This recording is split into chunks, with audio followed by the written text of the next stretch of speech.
नवा आत ओवरी औटपिठा जवळे शून्यातील काळी सकुमार अंगुष्ट पूर्वार्था मसुरा मात्र दीर्घ उन्मनीचा मार्ग तेची ठाई ज्ञानदेव म्हणे पूर्वार्धातील गीर सर्व हे साचार विश्वदिसे माऊली ज्ञानेश्वर महाराज की जय.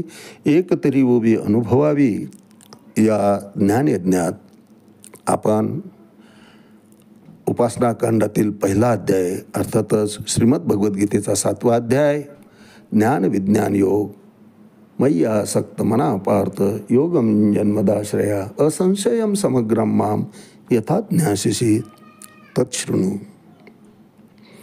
भगवंत अर्जुनाला सांगतायत की कुठल्याही प्रकारचं मनात किंतु परंतु न ठेवता तू मला आधी माझं स्वस्वरूप जे आहे ते तू जाणून घे आणि एकदा ते तू जाणून घेतलं की मग तुझा योगक्षम व्हायला मी तयार आहे. भगवंत सांगतात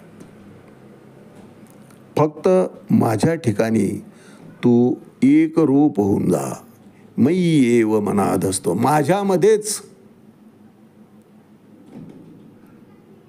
मन तू स्थिर कर पार्था. हे प्रतापपुत्र अर्जुना, कारण त्याने काय होईल की तुला स्वत्वाचा विसर पडेल आणि जीवाला स्वत्वाचा विसर पडावा महाराज, स्वस्वरूपाचा नाही. स्वस्वरूप कळण्याकरता तर गीता आहे. भगवंताचं स्वरूप जाणून घ्यायचं, स्वतःच्या स्वस्वरूपाची जाण करून घ्यायची, याकरिताच श्रीमद भगवद्गीता आहे. अर्जुनाला स्वस्वरूपाचाच विसर पडला होता. स्वत्वाचा अहंभाव तितकाच वाढलाही होता आणि तेच अर्जुनाचा अहंभाव, अर्जुनाचं अज्ञान का म्हणतोय, कारण भगवंताला न जाणणं हे खरं अज्ञान आहे. सांगणारा प्रत्यक्ष भगवंत आहे, परंतु तरी सुद्धा अर्जुन विश्वास ठेवायला तयार नाही. का?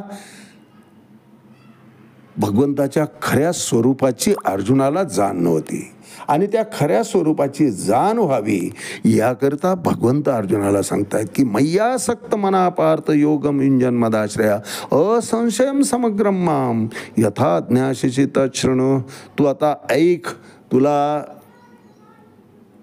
निस्संदेह तू कसा जाणू शकशील, कुठल्याही प्रकारचा संशय शिल्लक राहणार नाही अशा विचारसरणीनं तू मला कसं जाणू शकशील, तो मार्ग अर्जुना मीच तुला सांगतोय. मय्यासक्त मना पार्थ योगम युञ्जन्मदाश्रया असंशयम समग्रम. मला पूर्णपणे जाणून घ्यायचं, अर्धवट जाणू नको. कारण पूर्णपणे जाणलं ज्या वेळेस ईश्वर तत्वाची पूर्ण जाणीव होते त्यावेळेस जीव अवदसा त्या ठिकाणी संपते महाराज. जीवाची अवस्था संपुष्टात येते आणि ईश्वर तत्वाशी जीव एकरूप होऊन जात असतो. माऊली यावरच भाष्य करताना आजच्या या ज्ञानविज्ञान योग अध्याय 7वा 3 क्रमांकाच्या ओळीमध्ये म्हणतात, येत विज्ञाने काय करावे ऐसे घेशी जरी मनोभावे तरी पै आधी जाणावे तेची लागे. कोणतं उपयुक्त आहे आणि कोणतं उपयोगी नाही ही जाणण्याच्या आधी शंका घेण्यात काही अर्थ नाही, भगवंत सांगतात. आणि माऊली तेच वर्णन करतायत की येत विज्ञाने काय करावे. विज्ञानाची काय गरज आहे, इथं युद्ध मांडलेलं आहे, काय करायला पाहिजे ते सांगायचं सोडून आता विज्ञानाकडे कशाला जायचं अशी तू शंका घेशील. भगवंत म्हणतात येथे विज्ञाने काय करावे ऐशी घेशी जरी मनी भावे तरी पै आधी जाणावे तेची लागे. ते निरुपयोगी आहे हे आधी जाणून तर घ्यावं. अहो प्रपंच खोटा आहे, प्रपंच भास आहे, प्रपंच स्वप्न आहे, हे पूर्ण समजल्याशिवाय कसं कळल. दुसरे सांगताय, संत सांगताय म्हणून तेवढ्यावरच त्याच्यावर विश्वास ठेवून जरी चालायचा प्रयत्न केला तरी पूर्ण विश्वास, पूर्ण श्रद्धा त्या स्टेटमेंटवर बसत नाही, त्या म्हणण्यावर बसत नाही महाराज. ते स्वतःच्याच गळी उतरावं लागतं आणि त्याकरता त्यातला दोष काढावा लागतो.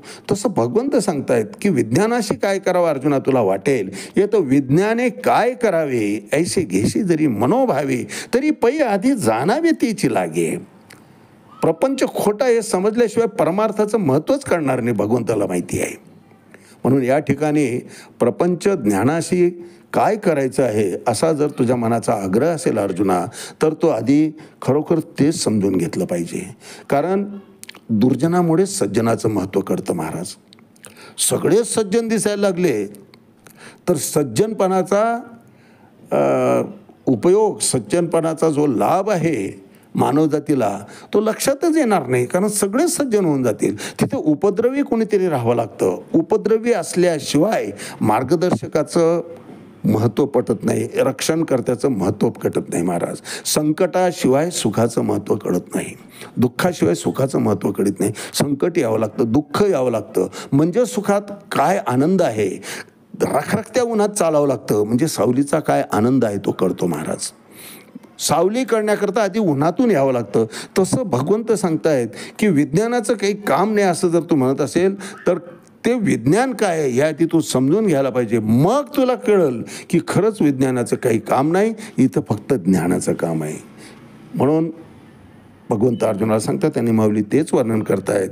येथं विज्ञाने काय करावे ऐसे घ्यायचे जरी मनोभावे, तरी पै आधी जाणावे तेच लागे. आज याच ठिकाणी थांबूया. रामकृष्ण हरी. पुंडलिक वरदारी विठ्ठल. श्री ज्ञानदेव तुकाराम पंढरीनाथ भगवान की जय. माऊली ज्ञानेश्वर महाराज की जय.